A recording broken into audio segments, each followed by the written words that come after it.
Hey everyone, welcome to the Cast and Spear podcast. My name is John, and today we have back on the show one of my buddies, Brett Whitman, who is a registered boat captain. He got his captain's license, and he's going to kind of give us a high-level overview of what it took to get that. I know it's very challenging. So welcome to the show, Brett. Hey, John, thanks for having me again. So tell me, what was it like? What do we have to do if we want to get this mythical certification called a boat captain? Well, okay, a couple of tips. The first thing, it's time, right? You got to get time on the water, depending on what size license you want to go for.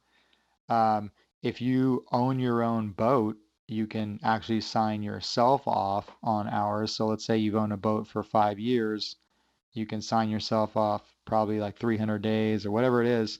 You need check out the Coast Guard, the Coast Guard regulations on that, and they haven't changed much over the years, but I'm not going to try to quote anything because I'm not sure right now. But um, yeah, so go ahead and get your hours. Once you get your hours now, you can join or you can offer to get like Mariner's Learning System, these things, or you get your captain's license in a box, and they give you a CD, and you go through it, and they teach you everything you're going to need to know that's on the test, pretty much verbatim. So like if you go through it, just take all those practice tests over and over and over again. I did it in about 2 weeks during COVID because I knew I had some downtime.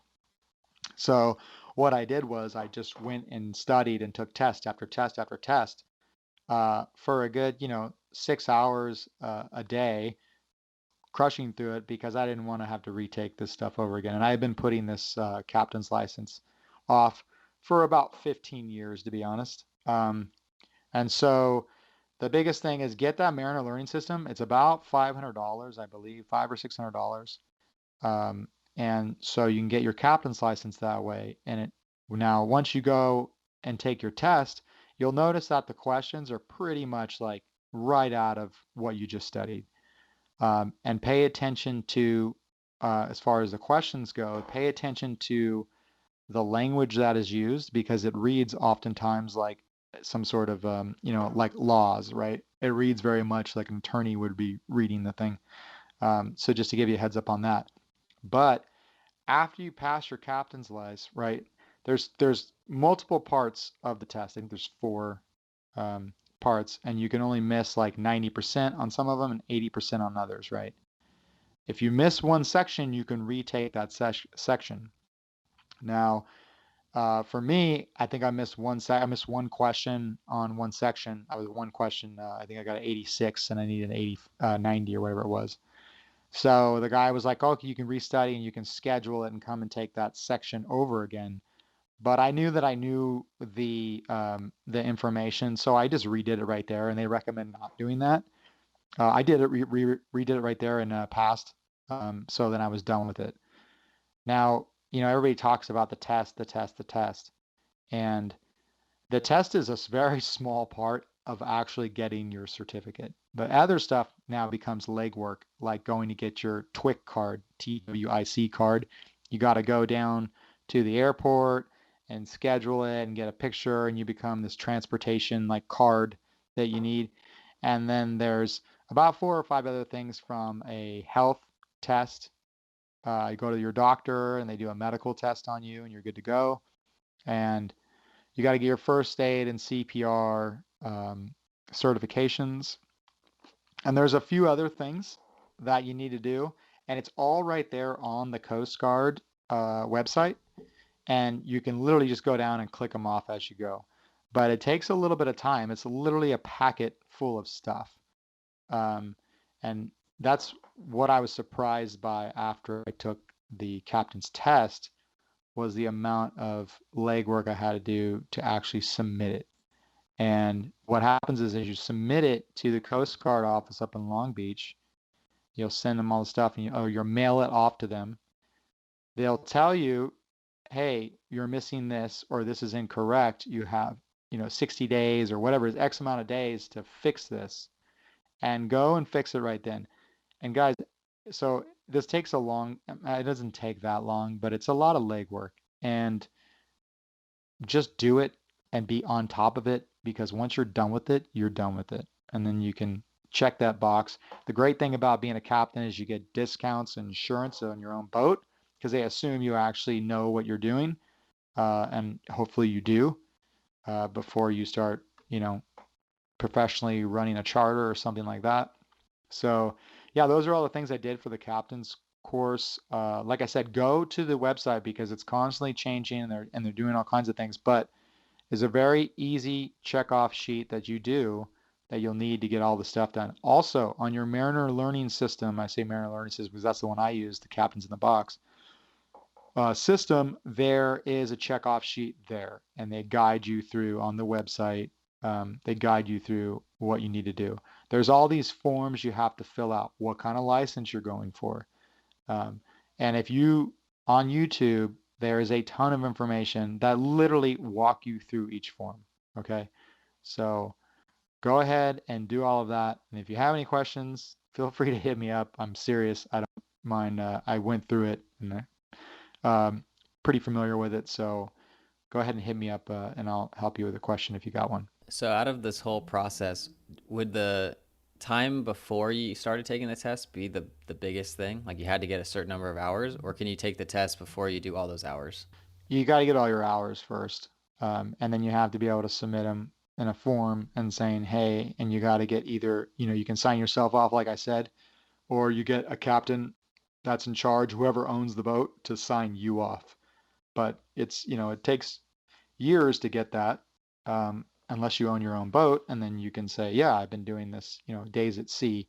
Day at sea they consider it 4 hours a day at sea, and it's not like you can do 8 hours at sea and that's 2 days. It's one day. It's got to be greater than 4 hours at sea. And what was the total number of hours you needed? I think it's like three. I don't want to quote, like, depends on the license you're going for, right? One, I think it's for the lowest I think the 50 ton. It might be 700. One is the lowest one you can get, right? Which is a six pack charter, which is what most people, I think most guys probably listening or want to do. It's 325 day, 330 days, maybe 300 and something like that. Um, and then the next one is 700. Um, it was kind of funny when I did mine because I had about like I said 20 years of at sea. But if you can log as many hours as you can, log those because you can use those then when you want to upgrade your license. You don't have to resubmit a lot of stuff, but you'll already have those hours documented. So I encourage everybody to like log everything you can, get as many as you can. So what was your biggest takeaway from this whole experience? Like, did you? Yeah, I know you've been on the water for 20 years, but did you actually learn something new, or was it kind of just par for the course? You already knew it all. It was just formal. Well, yeah, I don't really think you can know it all, but I think it helps. I think it reiterates things as far as this technicality. The one thing that was probably the hardest thing to learn, and I think I've heard this from several people, are the signals and the lights, because there's so many variations. I mean, I was used to having the dive, alpha flag and all these other things like that for basically, limited restricted maneuverability, certain situations. I was not, that familiar with, um, a vessel that's over 150 feet towing something that's behind more than 200 meters. This light is this one all around light and all these little factors, right? That was probably the one thing that I struggled the most with. Yeah, that was pretty. I was like, okay, I gotta get this down, and I understand it's important. All this stuff's important, but that was probably the one section itself that was like, I was like, damn, I gotta put some legwork in this guy.